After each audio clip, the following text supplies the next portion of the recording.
So here's just a few of the things that we've seen over the years. So decreased nitrogen fertilizer need 20 to 80%.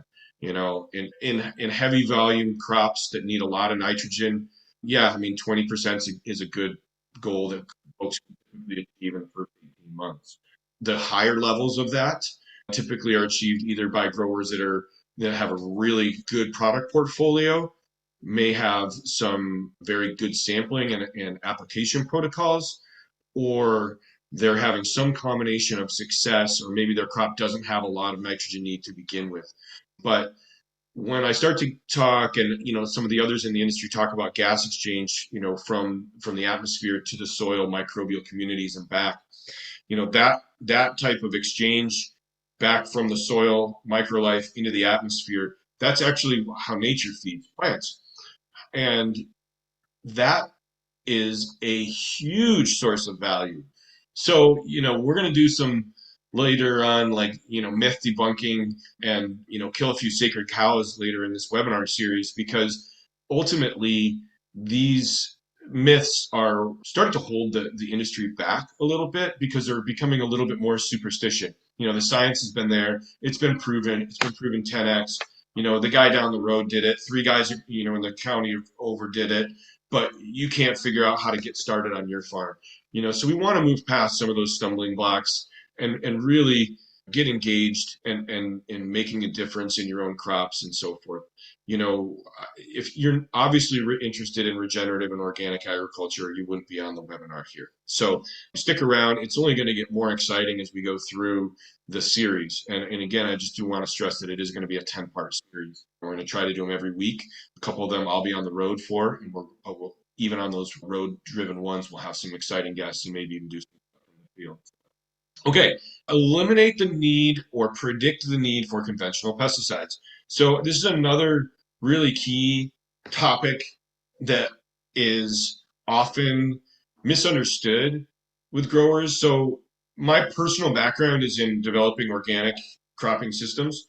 Those organic crop systems, I've hardly ever used pesticides, or if at all, conventional pesticides in my entire life. And this is what I help growers figure out how to do. And now there's opportunities to do it safely when you are precise with your analysis, because you'll know ahead of time if you're going to have a problem, right? These metrics now are predictive enough that they can actually predict where the plants are beginning to go into stress to such a degree that yeah, you're probably going to have a problem. I've had a number of our clients and customers, run a leaf test, do a detailed recommendation, talk to me on the phone briefly and say, hey, what should I do? And I say, well, this is what the recommendation called for. It's based on the lab data.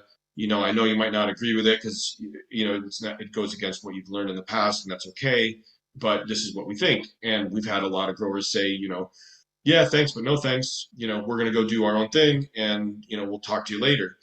And there's been about maybe 5, at least, if not 10, experience that I've personally had in the last 18 months where those growers called back a few weeks later and said, you know what, exactly what you predicted happened. And now we really need your help because we didn't take it before, and now we want to make an improvement. And so, that's all fine and good. It just makes it harder, right? So, there is an early warning system in place. The data is strong enough that if you follow it where it's trying to take you, it presents huge opportunities for you. I know it seems in some folks' worlds to be a little bit scary, but happy to put somebody else on the phone from the office here to or myself to walk you through what the data sets mean.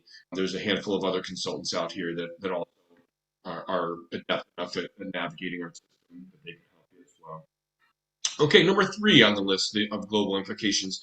So sequestering carbon while growing organic crops, right? I mean, that's kind of the holy grail. That's what we all want to do, right? I mean, that's what, these talking heads on the news want us to do, right? They want to decrease carbon in the atmosphere and they want to put it into soil. Great.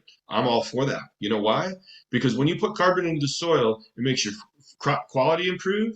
It makes you have more resilient crops, and it makes your food taste better. at a minimum, if not other things. And so if you can do that, then you're in a really good place. Now, this is something we've done for, quite a few other growers, and we've allowed, thousands of acres to transition into organic production using these systems, products, and methods. It's the long-term building of soil organic matter over time that can be the most valuable to any of you listening to this webinar today. And so, there's a saying out there that healthy plants come from healthy soils, but healthy soils make, healthy plants make even healthier soils. And that's very much true. Carbon is king. Thanks again very much, and look forward to seeing you all next week. Take care.